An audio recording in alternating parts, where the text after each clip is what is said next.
حضرت مصعب بن عمیر رضی اللہ تعالی عنہ کی شہادت۔ حضرت مصعب بن عمیر رضی اللہ تعالی عنہ اسلام لانے سے پہلے بڑے ناز کے پلے ہوئے اور مالدار لڑکوں میں تھے۔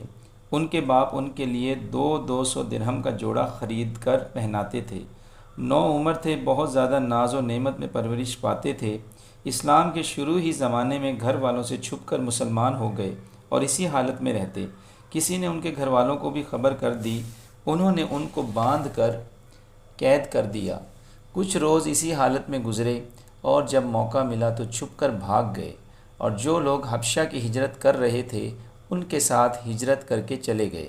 وہاں سے واپس آ کر مدینہ منورہ کی ہجرت فرمائی اور زہد و فقر کی زندگی بسر کرنے لگے، اور ایسی تنگی کی حالت تھی کہ ایک مرتبہ حضور اقدس صلی اللہ علیہ وآلہ وسلم تشریف فرما تھے۔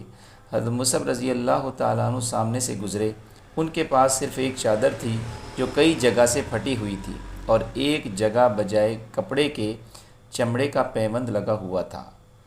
حضور صلی اللہ علیہ وآلہ وسلم ان کی اس حالت اور اس پہلی حالت کا تذکرہ فرماتے ہوئے آنکھوں میں آنسو بھر لائے۔ غزوہ احد میں مہاجرین کا جھنڈا ان کے ہاتھ میں تھا۔ جب مسلمان نہایت پریشانی کی حالت میں منتشر ہو رہے تھے تو یہ جمے ہوئے کھڑے تھے۔ ایک کافر ان کے قریب آیا اور تلوار سے ہاتھ کاٹ دیا کہ جھنڈا گر جاوے اور مسلمانوں کو گویا کھلی شکست ہو جائے۔ انہوں نے فوراً دوسرے ہاتھ میں لے لیا، اس نے دوسرے ہاتھ کو بھی کاٹ ڈالا۔ انہوں نے دونوں بازوؤں کو جوڑ کر سینہ سے جھنڈے کو چمٹا لیا کہ گرے نہیں۔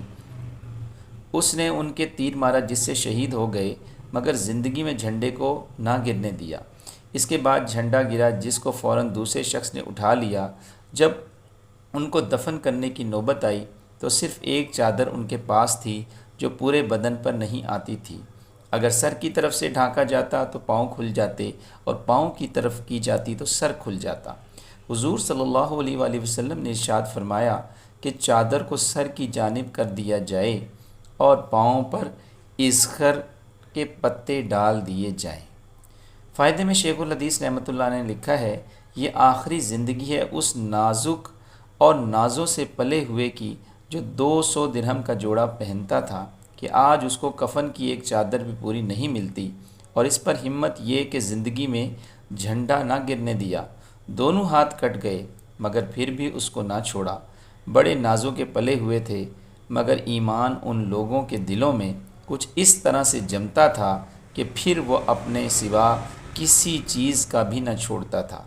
روپیہ پیسہ، راحت آرام، ہر قسم کی چیز سے ہٹا کر اپنے میں لگا لیتا تھا۔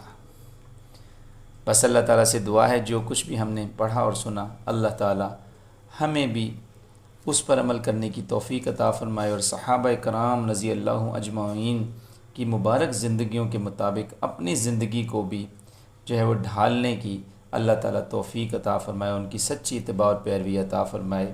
اللہ تعالیٰ ہم سب کا ایمان اور کلمے پر خاتمہ نصیب فرمائے، آمین ثم آمین۔ جزاکم اللہ خیرہ۔